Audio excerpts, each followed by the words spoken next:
Hello friends, आप सभी का स्वागत है हमारे यूट्यूब चैनल विजार्ड क्लासेस पर। ये क्लासेस जो है बीपीएससी टीचर के लिए जीके जीएस का क्लासेस है। चलिए तो फिर स्टार्ट करते हैं आज के क्लास को। आज के क्लास का पहला क्वेश्चन है, बिहुला त्यौहार मुख्य रूप से बिहार के निम्नलिखित में से किस जिले में मनाया जाता है। तो बिहुला त्यौहार जो है मुख्य रूप से बिहार के भागलपुर के ज़िले में मनाया जाता है। तो बिहुला त्यौहार जो है मुख्य रूप से बिहार के भागलपुर ज़िले में जो है मनाया जाता है। आगे आते हैं, रक्त का तरल भाग क्या कहलाता है। रक्त यानी कि ब्लड, रक्त को जो है हम लोग ब्लड कहते हैं। तो ब्लड का तरल भाग क्या कहलाता है, तो ये जो है प्लाज्मा कहलाता है। रक्त का जो है तरल भाग वो प्लाज्मा कहलाता है। डिस्कशन भी रखे हैं, डिस्कशन देख लीजिए। रक्त का तरल भाग जो है प्लाज्मा कहलाता है। प्लाज्मा रक्त का एक तरल पदार्थ है जो रक्त का लगभग 55% हिस्सा बनाता है। यह पानी, शर्करा, वसा, प्रोटीन और लवण का मिश्रण होता है। प्लाज्मा रक्त कोशिकाओं जैसे लाल रक्त कोशिकाएं, सफ़ेद रक्त कोशिकाएं और प्लेटलेट को शरीर के विभिन्न हिस्सों में ले जाने में मदद करता है। अब है, भारतीय संविधान का कौन सा अनुच्छेद जो है किसी सांसद को भारत सरकार या किसी राज्य सरकार में लाभकारी पद ग्रहण करने पर प्रतिबंध लगाता है। भारतीय संविधान का कौन सा अनुच्छेद किसी सांसद को भारत सरकार या किसी राज्य सरकार में लाभकारी पद ग्रहण करने पर प्रतिबंध लगाता है। तो हो जाएगा अनुच्छेद 102 1A। अनुच्छेद 102 का 1A जो है भारतीय संविधान में किसी भी सांसद को भारत सरकार या किसी राज्य सरकार में लाभकारी पद ग्रहण करने पर जो है प्रतिबंध लगाता है। भारतीय संविधान का अनुच्छेद 102 1 और अनुच्छेद 191 1 जो है किसी सांसद या विधायक या एमएलसी को केंद्र या राज्य सरकार के तहत लाभ का पद ग्रहण करने से रोकता है। ये अनुच्छेद सुनिश्चित करते हैं कि कोई भी व्यक्ति जो संसद या राज्य विधानमंडल का सदस्य वो सरकार के अधीन लाभ का पद धारण नहीं कर सकता है। अनुच्छेद 102 1 के अनुसार कोई भी व्यक्ति जो भारत सरकार या किसी राज्य के अधीन लाभ का पद धारण करता है वह संसद के किसी भी सदन का सदस्य होने के लिए अयोग्य होगा। अनुच्छेद 191 1 के अनुसार कोई भी व्यक्ति जो भारत सरकार या किसी राज्य सरकार के अधीन लाभ का पद धारण करता है वह राज्य विधानमंडल के किसी भी सदन का सदस्य होने के लिए अयोग्य होगा। अब है, चचनामा फारसी में अनुवाद किसने किया। चचनामा का जो है फारसी में अनुवाद किसने किया, तो मोहम्मद अली बिन अबू बकर कूफी ने। मोहम्मद अली बिन अबू बकर कूफी ने चचनामा को फारसी में अनुवाद किया। निम्नलिखित में से कौन जो है टेस्ला के समतुल्य है। निम्नलिखित में से कौन सा जो है टेस्ला के समतुल्य है, तो ये हो जाएगा न्यूटन पर एम्पियर मीटर। न्यूटन पर एम्पियर मीटर जो है टेस्ला के समतुल्य है। संसद में कसौटी प्रस्ताव का उद्देश्य क्या है। संसद में कटौती प्रस्ताव का उद्देश्य क्या है, तो बजट प्रस्तावों में व्यय को कम करना। संसद में कटौती प्रस्ताव का उद्देश्य है बजट में प्रस्तावों में व्यय को कम करना। संसद में कटौती प्रस्ताव का मुख्य उद्देश्य जो है भारत सरकार द्वारा प्रस्तावित वित्तीय मांगों पर असहमति व्यक्त करना और अनुदान की राशि को कम करने के लिए एक औपचारिक प्रस्ताव पेश करना। यह लोकसभा के सदस्यों को सरकार की नीतियों और व्यय पर नियंत्रण रखने का महत्वपूर्ण अधिकार देता है। निम्नलिखित में से किस महान शासक ने प्राचीन बिहार में हर्यक वंश की स्थापना की।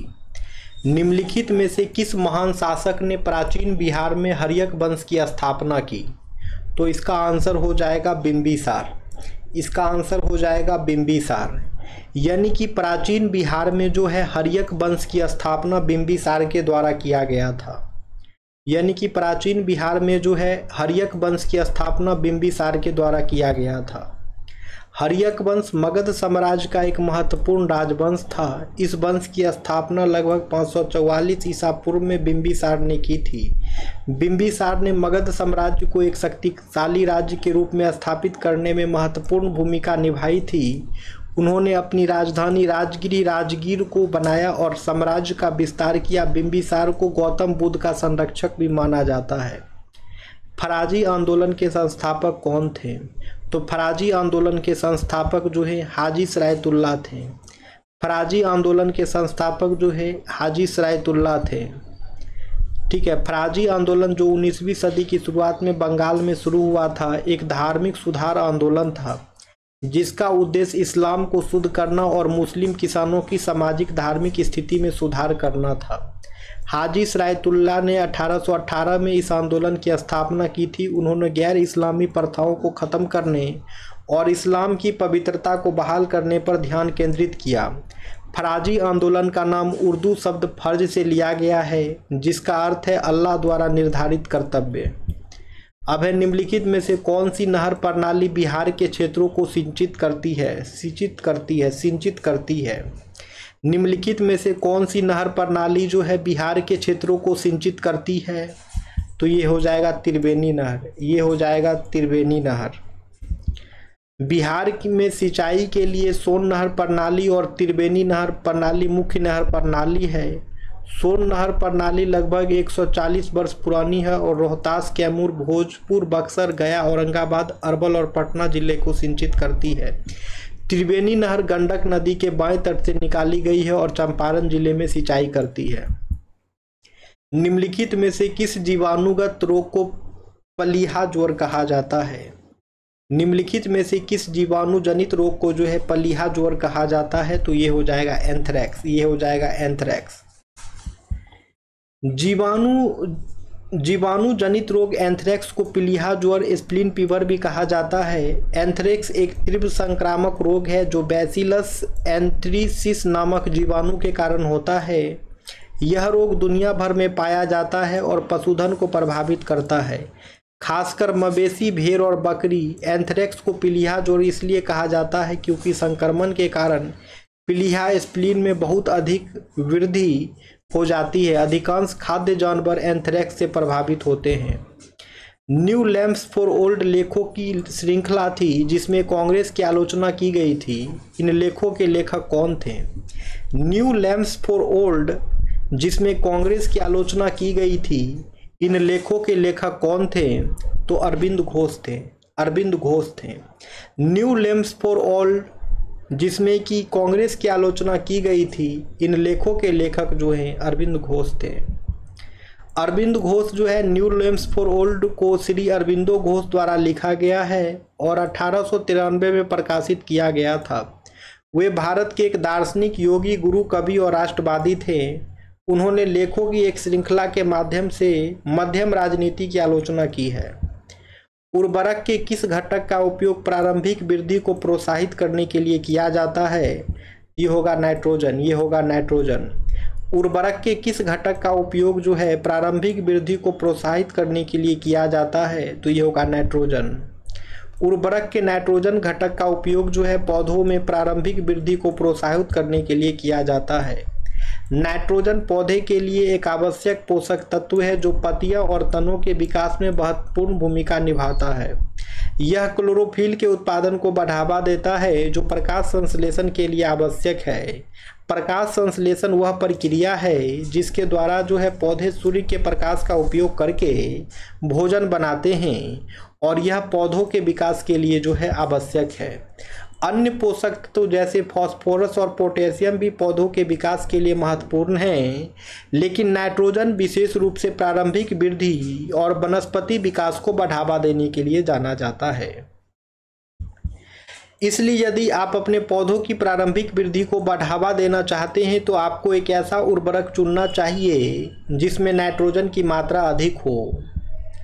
अब है लोकसभा और राज्य की विधानसभाओं में अनुसूचित जाति एवं अनुसूचित जनजाति के आरक्षण को 10 वर्षों के लिए बढ़ाया गया तथा एंग्लो इंडियन समुदाय के आरक्षण को हटाया गया। तो कौन से संविधान संशोधन अधिनियम के द्वारा तो ये हो जाएगा 104वां संशोधन अधिनियम 2020। रामकृष्ण मिशन की स्थापना किसने की? रामकृष्ण मिशन की स्थापना किसने की? तो ये हो जाएगा दोस्तों स्वामी विवेकानंद। ये हो जाएगा दोस्तों स्वामी विवेकानंद। यानी रामकृष्ण मिशन की स्थापना जो है स्वामी विवेकानंद ने की। यानी कि रामकृष्ण मिशन की स्थापना जो है स्वामी विवेकानंद ने की। रामकृष्ण मिशन की स्थापना जो है स्वामी विवेकानंद ने की थी। इसकी स्थापना जो है 1 मई 1897 में हुई थी। स्थान बेलूर मठ पश्चिम बंगाल में। स्वामी विवेकानंद ने यह मिशन अपने गुरु रामकृष्ण मिशन की शिक्षाओं और सिद्धांतों को फैलाने के उद्देश्य से शुरू किया था। रामकृष्ण मिशन का मुख्य उद्देश्य मानव सेवा, शिक्षा, स्वास्थ्य सेवा, आपदा राहत और आध्यात्मिक उत्थान था। यह मिशन सेवा ही धर्म है, service to mankind is service to God के सिद्धांत पर जो है आधारित किया गया था। अब है निम्नलिखित में से कौन लोहे के अयस्कों को दर्शाता है? निम्नलिखित में से कौन जो है लोहे के अयस्कों को दर्शाता है? तो ये हो जाएगा हेमेटाइट और मैग्नेटाइट। हेमेटाइट और मैग्नेटाइट। निम्नलिखित में से लोहे के अयस्क जो हैं आयरन ओर को दर्शाने वाले प्रमुख खनिज हैं हेमेटाइट, मैग्नेटाइट, लिमोनाइट, डिजरेराइट। ये सभी खनिज लोहे के अयस्क हैं जिन्हें लौह धातु आयरन मेटल निकाली जाती है। इनमें से हेमेटाइट और मैग्नेटाइट सबसे उच्च गुणवत्ता वाले अयस्क माने जाते हैं। निम्नलिखित में से भारत के राष्ट्रपति के रूप में निर्वाचित होने से पहले लोकसभा के अध्यक्ष कौन रहे हैं? निम्नलिखित में से भारत के राष्ट्रपति के रूप में निर्वाचित होने से पहले लोकसभा के अध्यक्ष कौन रहे हैं? तो नीलम संजीव रेड्डी जो है भारत के राष्ट्रपति के रूप में निर्वाचित होने से पहले जो है लोकसभा के अध्यक्ष रहे हैं। नीलम संजीव रेड्डी जो हैं भारत के राष्ट्रपति के रूप में निर्वाचित होने से पहले जो हैं लोकसभा के अध्यक्ष रहे हैं। नीलम संजीव रेड्डी 1967 में छठी लोकसभा के अध्यक्ष बने थे। इसके बाद 1977 में वे भारत के राष्ट्रपति चुने गए थे और इस प्रकार वे ऐसे पहले व्यक्ति थे जो लोकसभा अध्यक्ष से सीधे भारत के राष्ट्रपति बने। जोजिला सुरंग निम्नलिखित में से किस स्थानों को जोड़ती है? जोजिला सुरंग जो है निम्नलिखित में से किस स्थानों को जोड़ती है? तो श्रीनगर और लेह को। श्रीनगर और लेह को जो है जोजिला सुरंग जोड़ती है। श्रीनगर और लेह को जो है जोजिला सुरंग जोड़ती है। जोजिला सुरंग श्रीनगर और लेह को जोड़ेगी। यह सुरंग जम्मू और कश्मीर के श्रीनगर और लद्दाख के लेह को जोड़ेगी, जिससे दोनों क्षेत्रों के बीच पूरे साल संपर्क स्थापित हो सकेगा। अंग्रेजों ने राजधानी को दिल्ली कब स्थानांतरित किया? अंग्रेजों ने राजधानी को दिल्ली कब स्थानांतरित किया? तो 1911 में। 1911 में।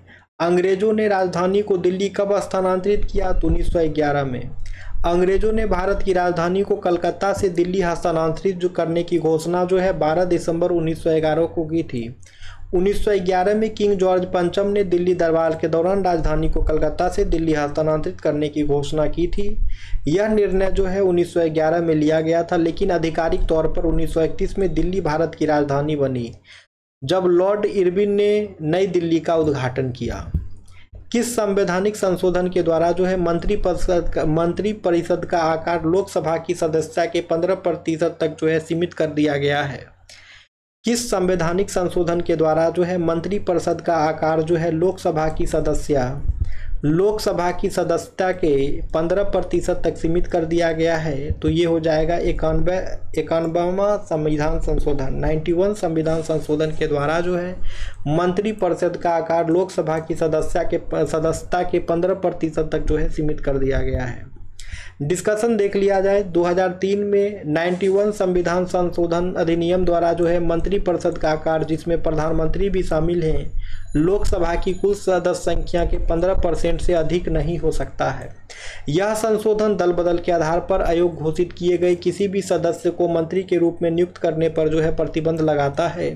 इसके अलावा जो है यह संशोधन राज्य की मंत्री परिषद के आधार को राज्य के निचले सदन की कुल सीटों के 15% तक सीमित करता है, लेकिन यह संख्या जो है 12 से कम नहीं होनी चाहिए।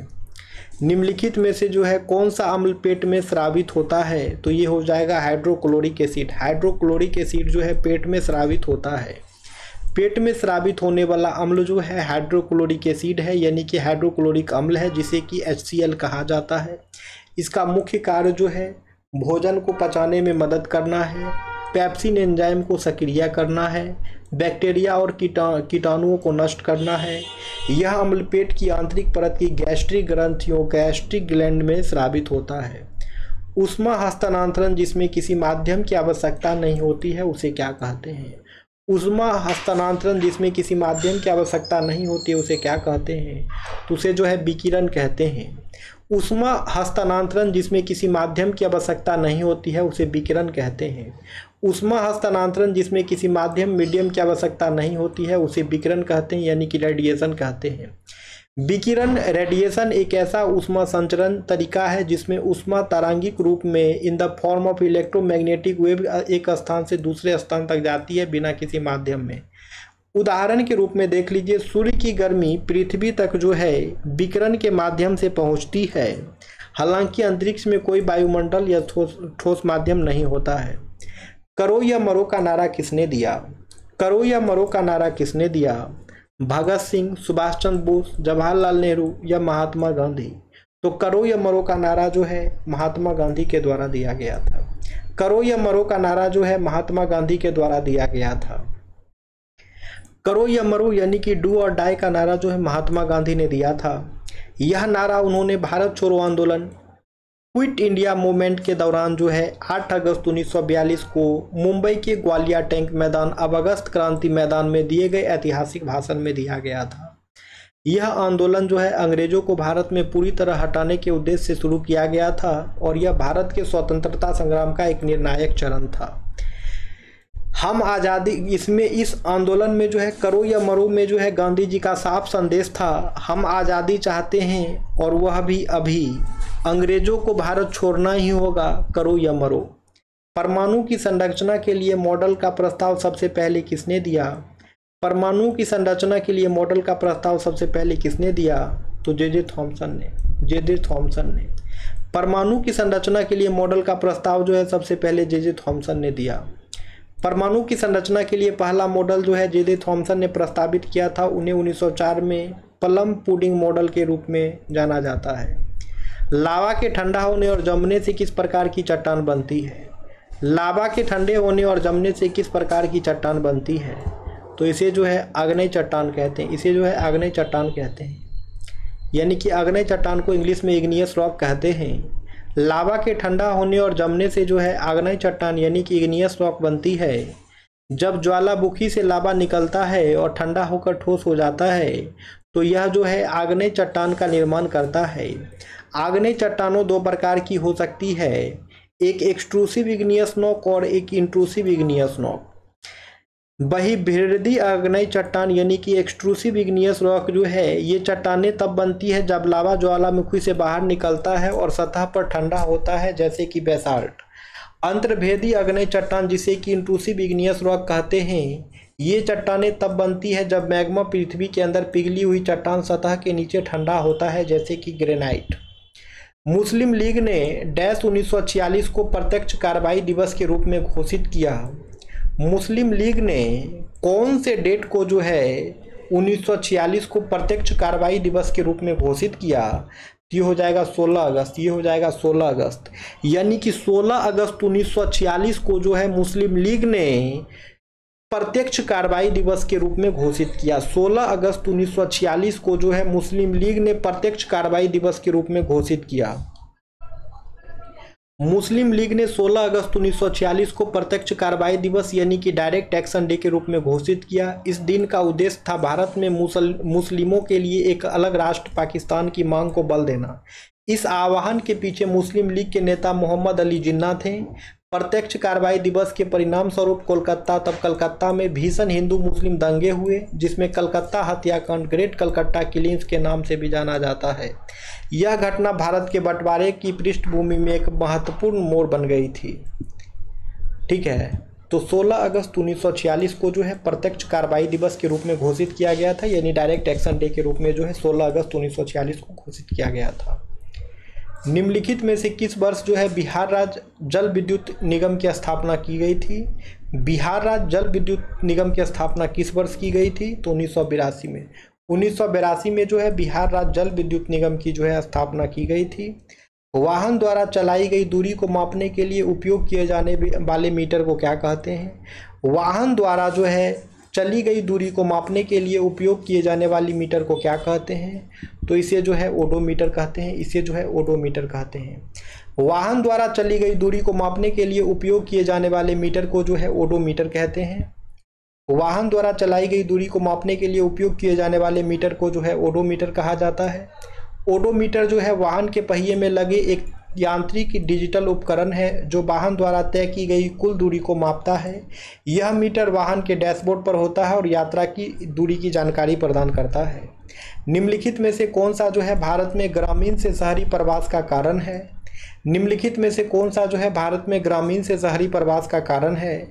तो ये सभी हो जाएंगे, चाहे शहरों में उच्च श्रम मांग हो, असंतुलित ग्रामीण शहरी विकास हो या फिर ग्रामीण क्षेत्रों में कम नौकरियां हो, यह सभी जो है भारत में ग्रामीण से शहरी प्रवास का कारण है।